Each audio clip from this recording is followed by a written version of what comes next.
여러분, 안녕하십니까? 대한민국의 평범한 평민, 대한민국 평민이입니다. 지금은 2020년 8월 20일, 목요일입니다.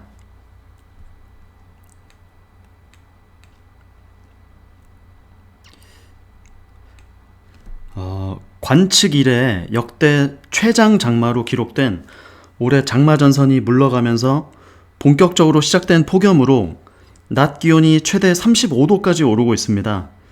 무더위가 절정에 다루고 있으니 건강 관리에 유의하시기 바랍니다.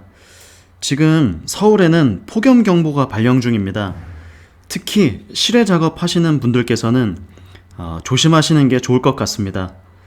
저희 아버지도 실외에서 일하고 계셔서 여름에는 더위로, 겨울에는 추위로 고생하고 계십니다. 제가 성공해서 부자가 되어서 빨리 아버지를 편하게 해드리고 싶습니다. 서로는 이 정도로 하고요. 역대 최대의 장마 후에 폭염이 찾아왔는데요. 왜 이런 현상들이 생기는 걸까요? 기사 하나 같이 보시겠습니다.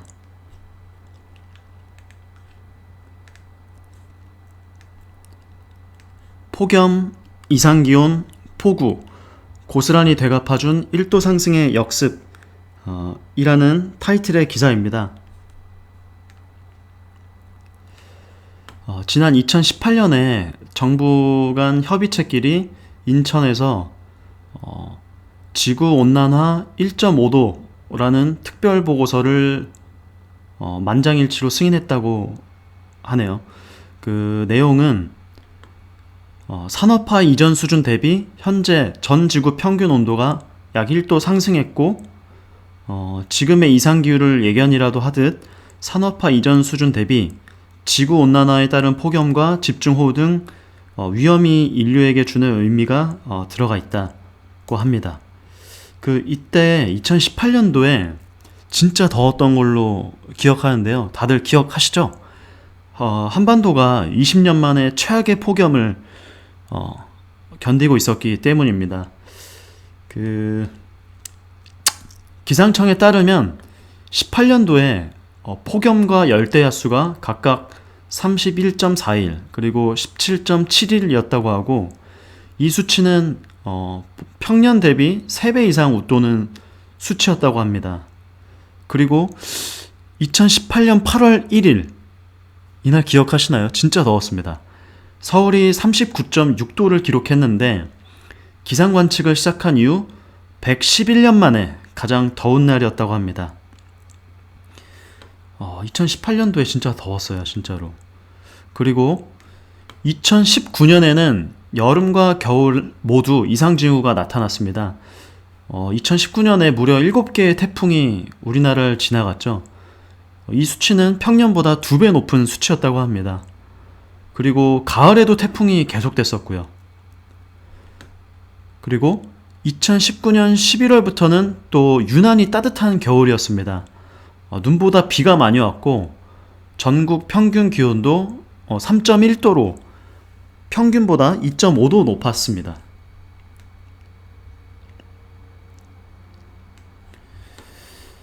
이 같은 이상기후가 지금 3년째 이어지고 있는데요. 특히 올해 보시면 장마와 집중호우로 지금 한반도가 몸살을 앓고 있죠. 장마가 49일째 이어졌었고 정말 이건 역대 최장 기록이라고 합니다. 그러면서 마지막에 시베리아의 이상기온이 계속된다면 앞으로도 여름철 폭우가 계속될 수 있다. 지구온난화의 영향이 계속해서 이상기후로 이어질 가능성이 높다는 내용이 있는데요.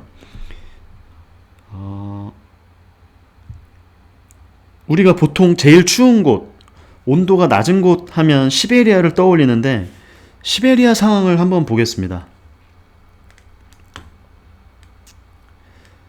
시베리아에서 가장 추운 베르호얀스크도 사상 최고 기온 38도 기록 이라는 타이틀의 기사고요. 보시면 빙하가 완전히 녹아내리고 있습니다. 뭔가 굉장히 심각한 상황 같아 보이는데요. 맹추위의 대명사로 꼽히는 시베리아 북동부 북극권 도시 베르호얀스크가 20일 기온 38도를 기록했다고 워싱턴 포스트가 보도했다. 오늘 서울의 온도가 35도였거든요. 근데 시베리아의 가장 추운 지방의 온도가 38도였다고 합니다. 이게 무슨 일이죠?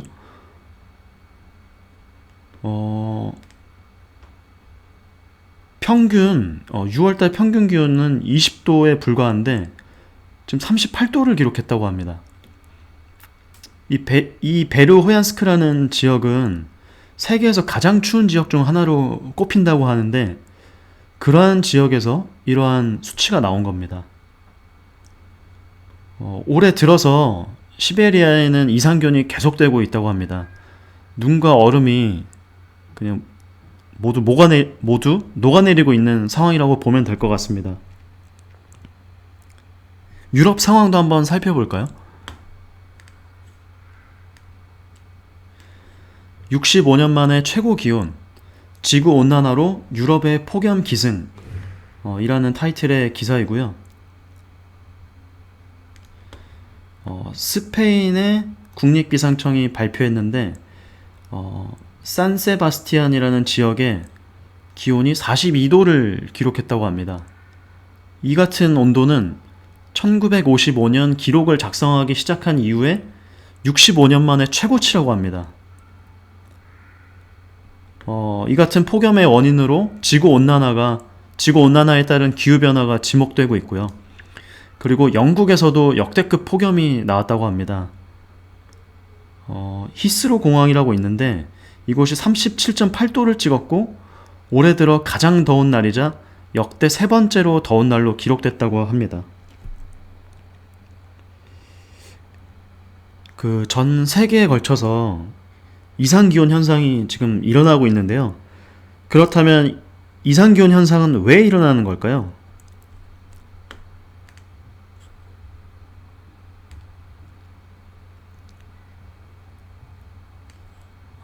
지금 왜 그린 뉴딜이어야만 하는가?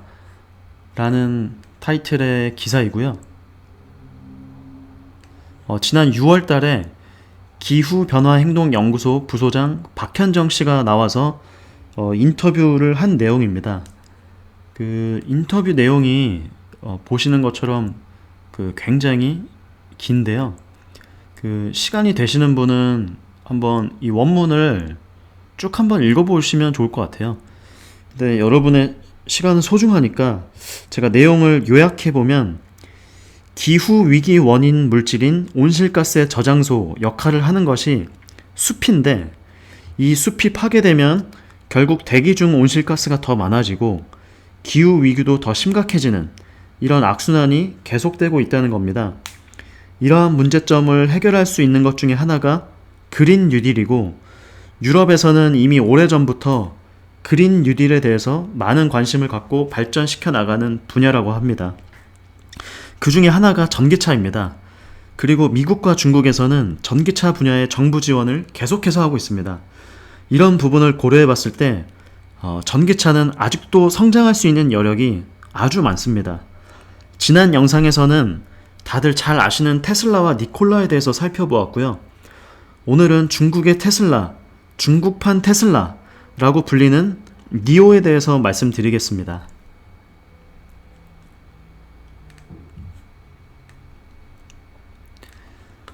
니오 실제로 중국의 테슬라 될 수 있어. 니오가 중국의 테슬라라고 불리고 있는데 실제로 이 이름에 걸맞은 업체가 될 수 있다는 의견이 나왔습니다. 얼마 전에 2분기 실적을 발표했는데요. 사상 처음으로 총 매출 이익률이 플러스를 나타냈고 자동차 인도 대수도 3배나 늘었다고 합니다. 그러면서 목표 주가를 4달러에서 14달러로 상향했고요.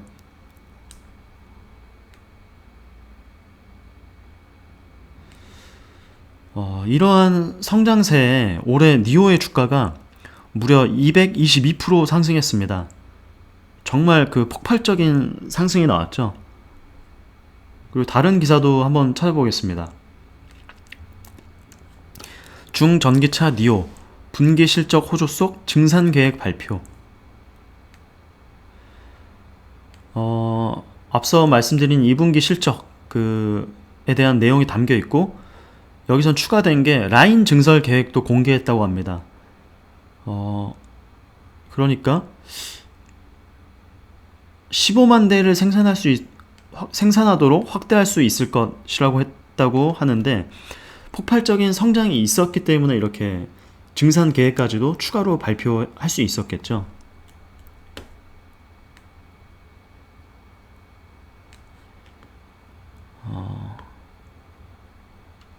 네, 322% 성장했다는 내용 들어있고, 앞으로도 계속해서 성장할 것으로 예상된다는 내용입니다.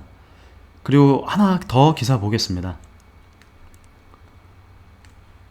차이나 모빌리티 1년 만에 전기차 더 샀다. 테슬라 독주 속 중맹추격. 테슬라가 독주하고 있는 가운데 중국 기업들이 맹추격하고 있다는 내용인 것 같고요. 이것도 쭉 내용이 많은데, 니오에 대한 부분을 보겠습니다. 중국 전기차 회사 니오, 중문명 웨일라이. 니오가 웨일라이가 그러니까 니오인 겁니다. 니오의 중문명이 웨일라이인 거죠. 지난달 중국에서만 3,533대의 전기차를 팔았다고 합니다. 그리고 7월 포함한 3분기 전체로는 1만 1,000대 정도 판매가 예상된다고 합니다. 정말 많은 성장을 할 것으로 예상되고 있죠. 그러면서 2분기 실적 발표에 대한 내용이 들어있고요.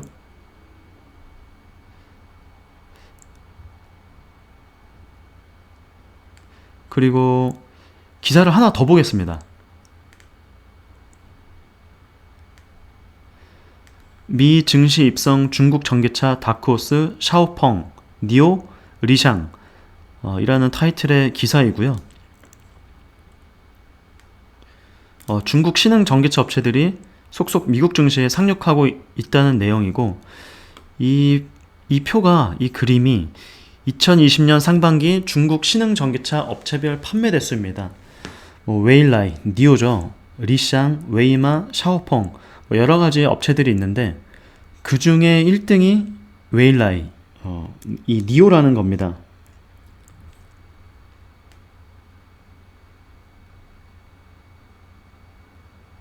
최근에 리샹이라는 중국 업체가 나스닥에 상장됐는데, 이거는 두 번째고, 첫 번째로 상장됐던 중국 전기차는 웨일라이였다는 내용이고요. 시장의 선도자죠.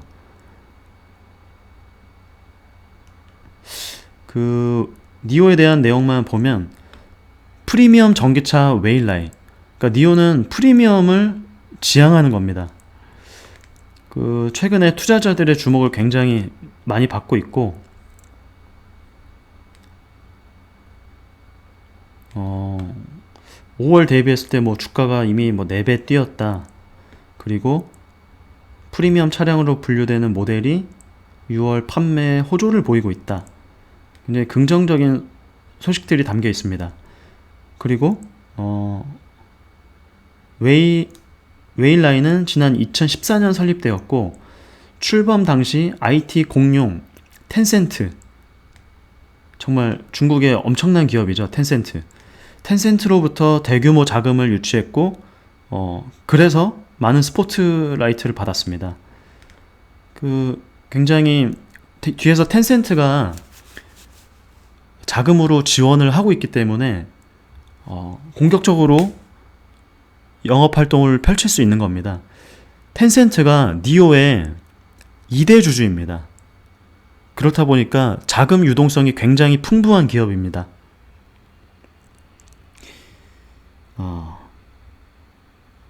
지금 기사를 여러 개 보셨는데요.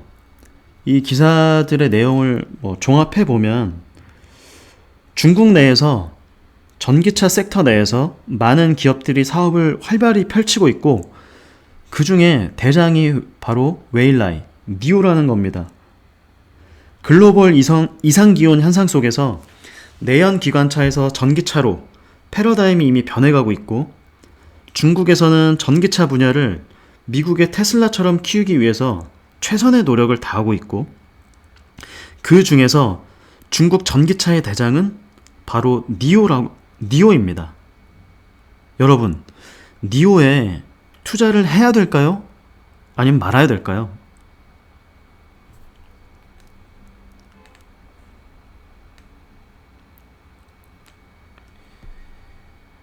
니오의 차트입니다. 18년 9월에 5달러 정도로 상장을 하였고, 그 뒤로 급등과 급락을 반복하다가 최근에 20년에 들어서는 어느 정도 적정선의 가격대를 형성하였고, 최근에 보시는 것처럼 거래량이 실리면서 시세가 위로 튀었습니다.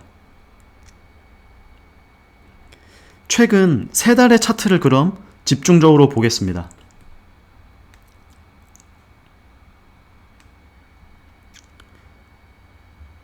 이쪽에 보시는 게 최근에 고점과 고점을 이은 선이고, 저점과 저점을 이은 선입니다. 가격은 지금 이 안에서 움직이고 있습니다. 그리고 거래량을 보시면 가격은 조금씩 오르고 있는데 거래량은 점점 줄고 있습니다. 근데 6월 차트를 보시면 이때도 그랬습니다. 가격은 조금씩 오르는데 거래량은 점점 줄었죠. 그리고 7월 초에 급격한 거래량이 실리면서 날아갔습니다.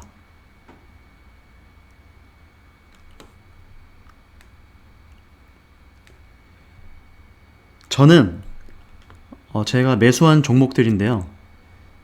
13.8333달러에 총 210주 매수하였습니다. 대략 340만원 정도 매수하였고, 지금 1.4% 상승해서 수익 구간에 있습니다. 물론 가격이 지금보다 내려올 수 있지만, 내려오게 되면 저는 계속해서 분할 매수할 예정입니다. 분할 매수할 가격 밴드는 10달러에서 13달러 구간입니다. 이 구간이죠. 밑으로 근데 더 내려오게 된다면 더 좋은 기회가 오게 됩니다. 만약 그렇게 된다면 감사하게 생각하고 7달러에서 10달러 구간 사이에서 이 구간이 되겠죠. 여기서 대량 매수할 예정입니다. 그리고는 팔지 않고 앞으로 쭉 홀딩해 나갈 예정입니다. 네, 지금까지 니오에 대해서 말씀드렸고요. 지난 영상에서 말씀드렸던 테슬라와 니콜라 수익 현황에 대해서 업데이트 드리겠습니다.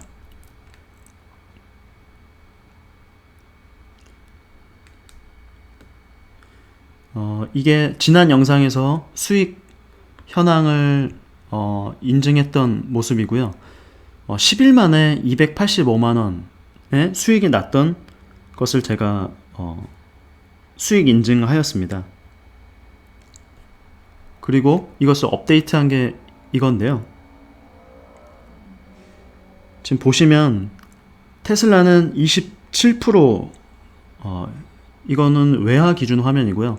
설명하기 쉽게 원화 기준 화면으로 보면 테슬라는 27% 올라서 235만원 수익 중이고요. 니콜라는 20% 올라서 125만원 수익 중입니다. 테슬라와 니콜라를 합하면 총 360만원 수익 중입니다. 정말 미국 주식 대단합니다. 제가 8월 초에 대출을 받아서 산 주식들이니까 회사에서 8월달 월급이 채 나오기도 전에 제 월급보다도 많은 돈이 지금 수익이 나고 있습니다. 물론 아직 익절하지는 않았죠. 하지만 저는 이게 더 갈 거라고 봅니다. 최종적으로 익절하는 날이 오게 되면 그때도 리뷰를 할 예정입니다. 제가 대출 받아서 미국 주식에 투자하게 된 이야기가 궁금하신 분들은 지난 영상을 한번 보시면 참고가 되실 것 같습니다.